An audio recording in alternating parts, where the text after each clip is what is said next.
The Philippine Senate's move to archive the impeachment case against Vice President Sara Duterte draws mostly negative reactions from fellow lawmakers in Congress, as well as from some legal experts. Our top story in this report. The Philippine Senate's move to archive the impeachment complaint against the country's second highest official has sparked significant discussion, with complainants and legal experts offering contrasting views. Indeed, Pilipinas co-convener Francis Aquino D, one of the complainants against Vice President Sara Duterte, calling the Senate vote a sad day for democracy. Why are we not being given due course due to no fault of our own? And why is it that parang beyond not just being given due course, parang our side is being accused of kasi ayaw natin yung Vice President, etc., etc. Which, I'll be honest, I'm not a fan of the Vice President. I'm even less of a fan of the current President. Why is it that this very important mechanism for accountability is being set aside because of the machinations of not the people who started it, but the people who shepherded it? The point of the 1987 Constitution was to make accountability easier. House Speaker Martin Romualdez questioned what he describes as the Senate's rushed burial of the Vice President's impeachment. Romualdez adds the fight for the Constitution and rule of law continues. Other lawmakers in the lower chamber also expressing disappointment over the Senate's move. The Makabayan bloc described the Senate's action as a shameless attempt to kill the case. Akbayan Party List Representative Percival Sendanya, for his part, calling the upper chamber's action disgraceful. Nakakahiya ang desisyon ng Senado patungkol sa impeachment complaint laban sa Vice Presidente. They chose to surrender their independence and willfully abandon their constitutional mandate. Today, the Senate decided to become a Duterte Senate. For fellow Akbayan Representative Chel Jokno, the Senate's decision puts another nail in the coffin of accountability. No matter what they call it, whether they call it archive, dismiss, or as one senator put it, to kill the impeachment case, it has really added another nail on the coffin of accountability.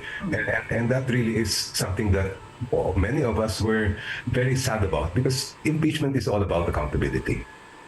ML Party List Representative Laila de Lima, meanwhile, calling the Senate's move disconcerting, noting there is a motion for reconsideration pending before the High Court. For Manila 3rd District Representative Joel Chua, the pursuit for accountability continues. Sa akin po kasi, bilang chairman ng good government, pag hindi naman po natin ito ipinursu, para ang nagkakaroon po tayo ng sinatawag nating impunity. Paano naman po yung mga tanong ng taong bayan? Saan po napunta yung pera? Sino po si Mary Grace Piatos? Legal experts also weighing in. Retired Supreme Court Associate Justice Adolfo Ascuna believes the Senate made the right call by not outright dismissing the case. Ang option niya talaga is, number one is to respect the decision of the court, which is immediately executory, and therefore they should not proceed with the trial. And the other option is to dismiss the articles outright. But the Supreme Court can still change its decision. In fact, there is a motion for reconsideration pending, filed by the House, and the Supreme Court has ordered the petitioners to file a reply to this motion for reconsideration. So the Supreme Court is still in the process of possibly revisiting its decision.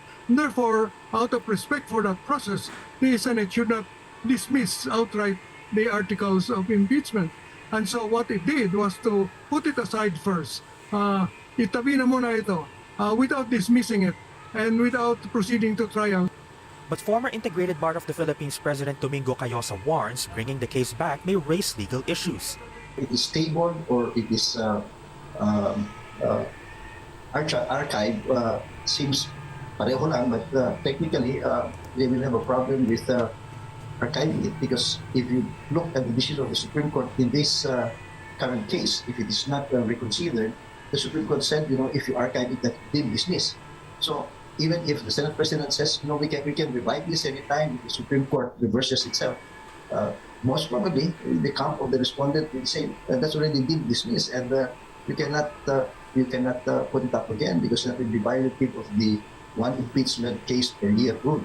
So there again, there will be other legal controversies. So the more cautious approach would have been to defer and wait for the Supreme Court to finally settle the issue.